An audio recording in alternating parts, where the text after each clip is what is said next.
क्या उत्तराखंड में इस बार बीजेपी 5-0 से हैट्रिक नहीं बना पा रही है? क्या उत्तराखंड में लड़ाई अब 3-2 की हो गई है?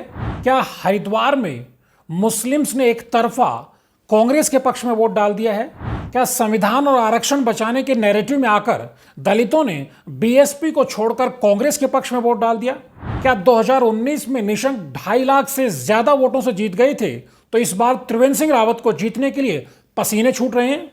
दोस्तों नमस्कार, धनुष अड्डा के खास चुनावी शो प्योर पॉलिटिक्स विद पवन में आपका स्वागत है। नतीजे 4 जून को आएंगे, लेकिन चाहे कांग्रेसी कॉरिडोर्स हो चाहे बीजेपी कॉरिडोर्स हो, उत्तराखंड की 5 लोकसभा सीटों में कौन कितने पानी में है, इसका आकलन गुणा भाग जोरों पर जारी है।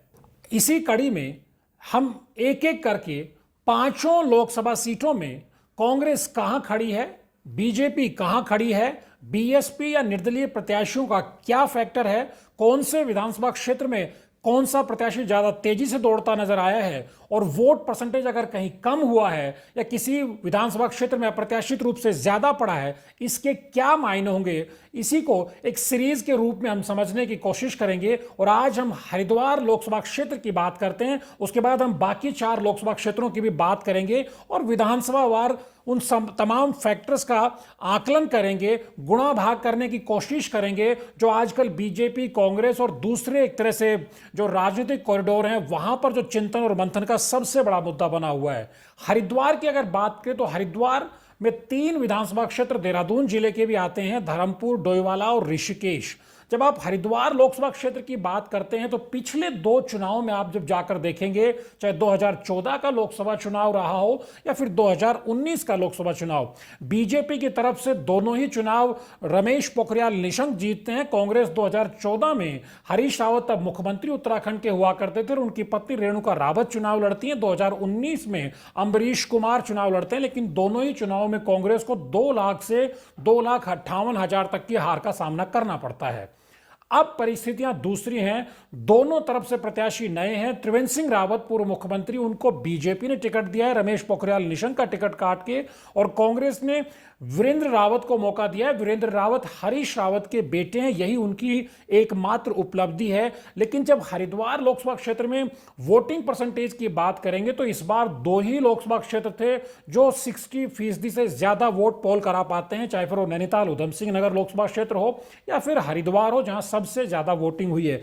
जो अंतिम आंकड़ा चुनाव आयोग ने हरिद्वार को लेकर के जारी किया है वो करीब 63.53% वोटिंग का है। 2014 के मुकाबले तो ये बहुत कम है, तब करीब 71.5% के आसपास वोटिंग हुई थी, और 2019 में भी 68-69% यानी 69% के आसपास वोटिंग हुई थी। यानी जो संशोधित आंकड़ा इलेक्शन कमीशन का है, बावजूद उसके जो पिछले 2 चुनाव के मुकाबले वोटिंग हरिद्वार में भी कम हुई है, जबकि इस बार पूरे प्रदेश की बात करें तो हरिद्वार लोकसभा क्षेत्र में वोटिंग ज्यादा है। अब जब वोटिंग के इस आंकड़े को समझते हैं तो बीजेपी का अपना नैरेटिव है जीत का, कांग्रेस का अपना गुणा भाग है।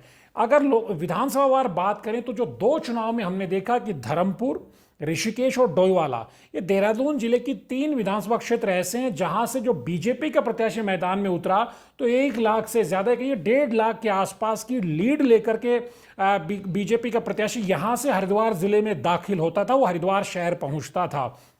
इस बार इन तीनों जो बीजेपी के गढ़ हैं ये विधानसभा क्षेत्र, यहां 60% से कम वोटिंग हुई है। इसलिए बीजेपी के जो कॉरिडोर्स में चर्चा हो रही है, जो गुणा भाग हो रहा है, उसमें यह माना जा रहा है कि क्या बीजेपी का कार्यकर्ता सुस्त रहा, चुनाव उदासीन है, चुनाव में उस स्पार्क 2014 और 19 वाला नजर नहीं आ रहा।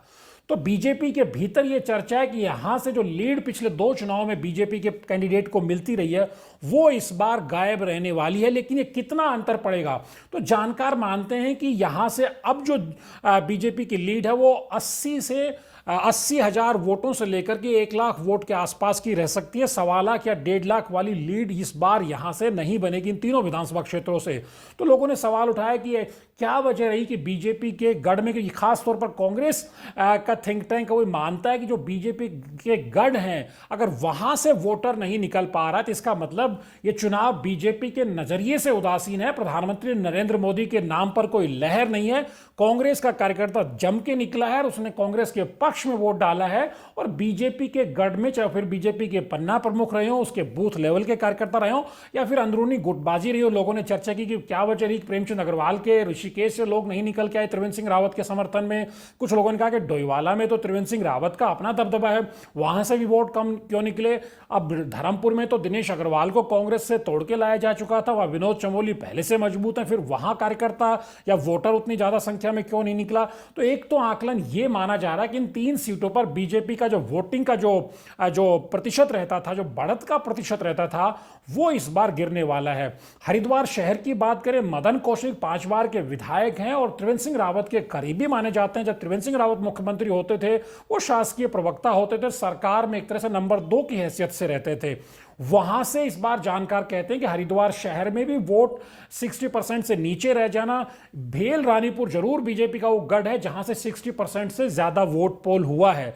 जानकार मानते हैं कि इन 2 सीटों पर भी बीजेपी को बढ़त रह सकती है। हालांकि जब कांग्रेस के कॉरिडोर्स में हमने चर्चा सुनी, वहां का गुणा भाग देखा, तो कांग्रेस के कुछ जानकार मानते हैं कि भेल रानीपुर में बीजेपी को झटका लग सकता है। और मदन कौशिक, ये भी कांग्रेस के लोगों का आकलन है कि मदन कौशिक के प्रति जो लोगों में नाराजगी रही है, और वो त्रिवेंद्र सिंह रावत के बेहद नजदीक थे, उनको चुनाव भी लड़ा रहे थे, तो वहां से हरिद्वार शहर से भी इस बार बहुत ज्यादा जो बीजेपी को लीड नहीं मिलने वाली। कुछ कांग्रेस के जानकार मानते हैं कि इस बार कांग्रेस को वहां से अच्छा वोट मिलेगा, दोनों बीजेपी के गढ़ से। रुड़की एक और बीजेपी का गढ़ है। प्रदीप बत्रा लगातार चुनाव जीत रहे हैं, पहले कांग्रेस से जीते थे, फिर 2016 की टूट के बाद से लगातार 17 से बीजेपी से जीतते आ रहे हैं। कुछ लोग ये मानते हैं कि रुड़की से बीजेपी को अच्छा वोट मिल सकता था, लेकिन वहां भी 60% वोट की पोलिंग नहीं होना बीजेपी के लिए घाटे का सौदा है।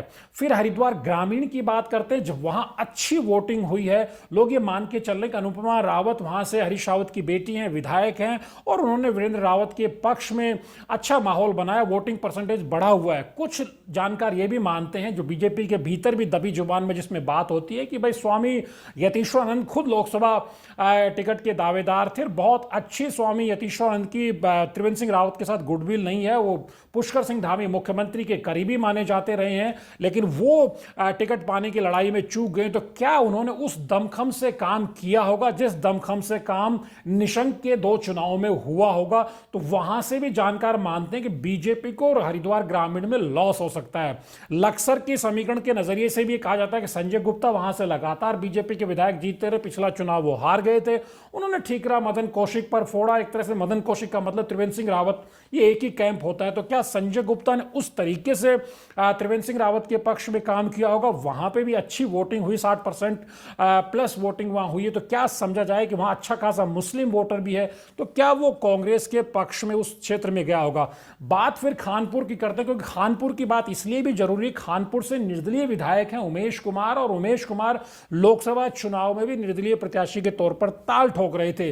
जब कांग्रेस को बढ़त की बात करते हैं, जब हरीश रावत अपने लोगों के बीच बैठ के दावा करते हैं कि वीरेंद्र रावत करीब 70,000 वोटों से चुनाव जीत रहे हैं, तो कांग्रेस के इस दावे की हवा निकालने के लिए जो बीजेपी के जो रणनीतिकार है, वो उमेश कुमार का नाम आगे रखते हैं। वो कहते हैं कि उमेश कुमार इस लोकसभा चुनाव में हरिद्वार में चौथे फैक्टर थे। अगर वो बीएसपी को तीसरा फैक्टर मानेंगे तो चौथा कौन? उमेश कुमार भी थे।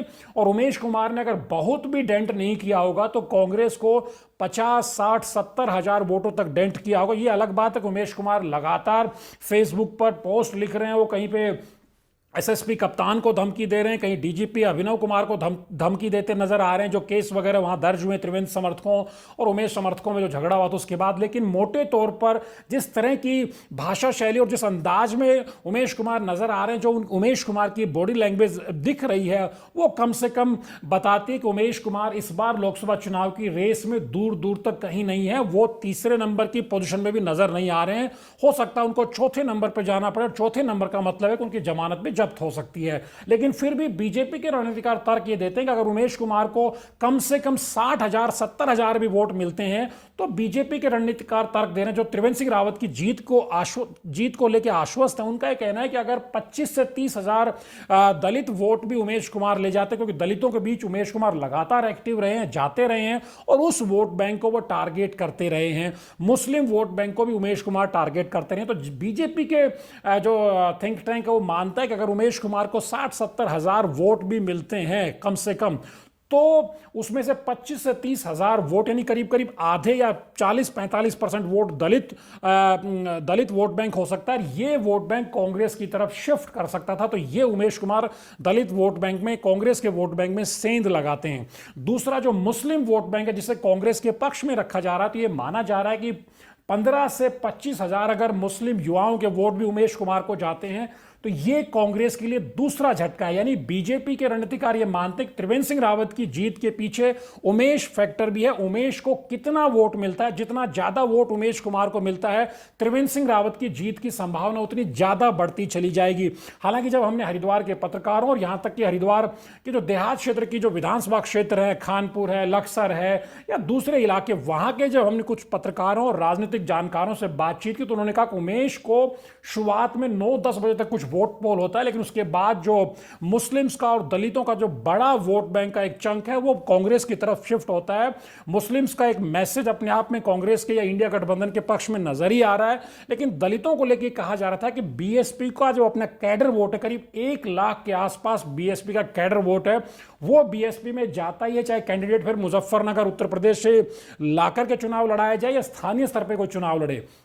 लेकिन अब कुछ जानकार ये दावा कर रहे हैं कि इस बार बीएसपी का जो बहुत ही मजबूत कैडर है वही बचा है, क्योंकि जो नैरेटिव विपक्ष ने, इंडिया गठबंधन ने, राहुल गांधी और दूसरे नेता बना रहे लगातार कि अगर बीजेपी प्रचंड बहुमत से तीसरी बार देश की सत्ता में आती है तो जो बाबा साहब अंबेडकर का जो संविधान है उस संविधान को बदल दिया जाएगा, आरक्षण को खत्म कर दिया जाएगा।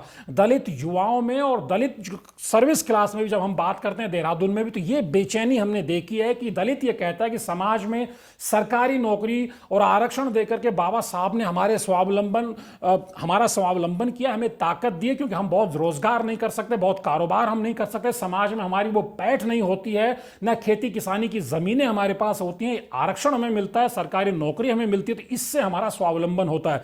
ऐसा लग रहा है कि कहीं ना कहीं दलित वोटर्स में मैसेज गया है। कल कुछ मैं दलित नेताओं से भी, कांग्रेस बीजेपी के दलित नेताओं से भी जब बात कर रहा था तो वहां भी इस चीज को महसूस किया, बीजेपी के भीतर भी इस चीज की आशंका है कि हो सकता है कि कुछ दलित वोट हो बीएसपी से टूट के इस नैरेटिव पे कांग्रेस के पक्ष में गया हो। तो इस नजरिए से वीरेंद्र रावत या फिर हरीश रावत जो कैंप है वो उम्मीद कर रहा है कि अगर अच्छी संख्या में, क्योंकि जिस तरह से पिरान कलियर हो, चाहे झबरेड़ा हो, चाहे मंगलोर हो, चाहे भगवानपुर हो, ज्वालापुर हो, इन सीटों पर जहां कांग्रेस का अच्छा खासा दलित मुस्लिम वोट बैंक है वहां से अच्छी पोलिंग भी हुई है, तो ये वोट अगर अच्छे नंबर्स में कांग्रेस के पक्ष में गिरा होगा और अगर बीएसपी को नुकसान होता है तो कांग्रेस को उसका सीधे तौर पे फायदा मिल सकता है। और यही वजह है कि जो कांग्रेस के रणनीतिकार मान रहे हैं कि जो शुरू में ये समझा जा रहा था कि त्रिवेंद्र सिंह रावत ने खुद द न्यूज अड्डा पर इंटरव्यू दिया, उसमें दावा किया था कि हम 4 लाख 5 लाख वोटों से नहीं बड़े अंतर से जीतेंगे, पुराने सारे जीत के अंतर के रिकॉर्ड ध्वस्त कर दिए जाएंगे।